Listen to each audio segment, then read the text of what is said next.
We've talked about inverses with order of operations, like the inverse of addition and the inverse of exponents. There's also this thing called an inverse of a function. And an inverse function switches the input, which is the x coordinate, and the output, which is the y coordinate of the original relation. So, for example, if a over b is in the original function, then b over a is in the inverse function. So let's practice just switching coordinates, and that's all an inverse is.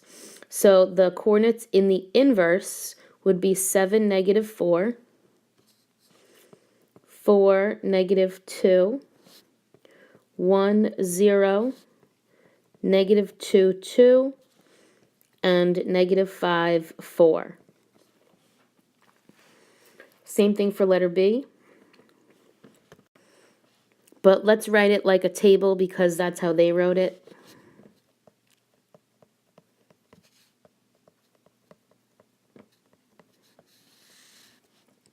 So the input negative 1 goes to the output, and the output 5 goes to the input. So these are the values in the inverse function.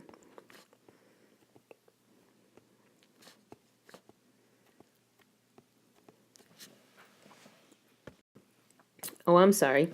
This is an inverse relation. Because there's a difference between a relation and a function. Sorry for that. When a relation and its inverse are functions, then they are called inverse functions.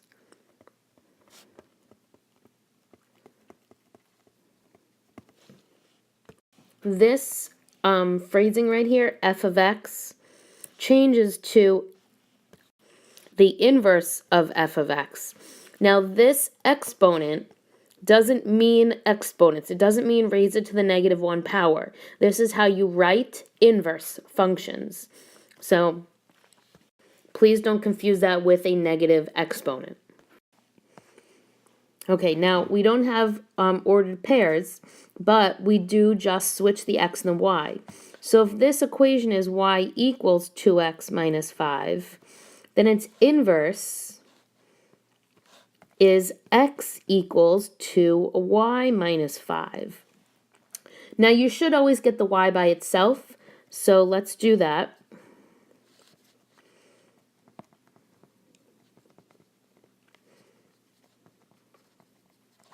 So the inverse function is 1/2 x plus 2.5. And let's just get fancy and write it with our f inverse x notation. This is the inverse function.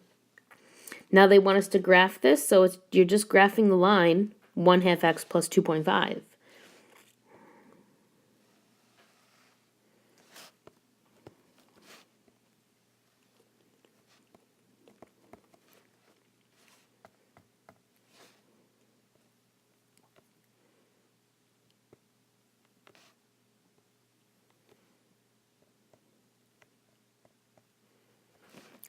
So there's my inverse function.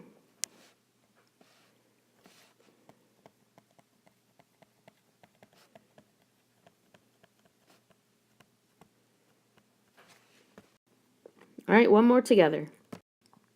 We're going to rewrite this to say y equals x squared. So its inverse is x equals y squared. So we take the square root of both sides to get the y by itself. And normally we would say positive or negative square root of x. But if you look over here, they're saying the x values are positive. And so we're only going to talk about the positive y values here. So I'm not even going to be concerned about graphing in the negative y quadrant.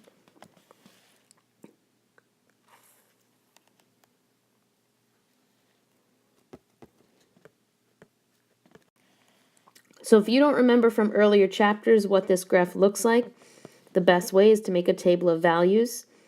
I'll use the perfect squares because those will give me integers.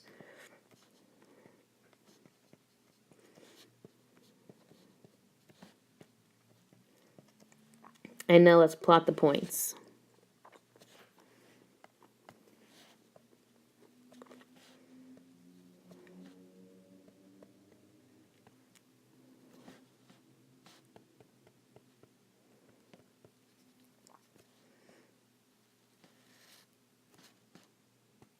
So I'll use my notation. F inverse x equals the square root of x.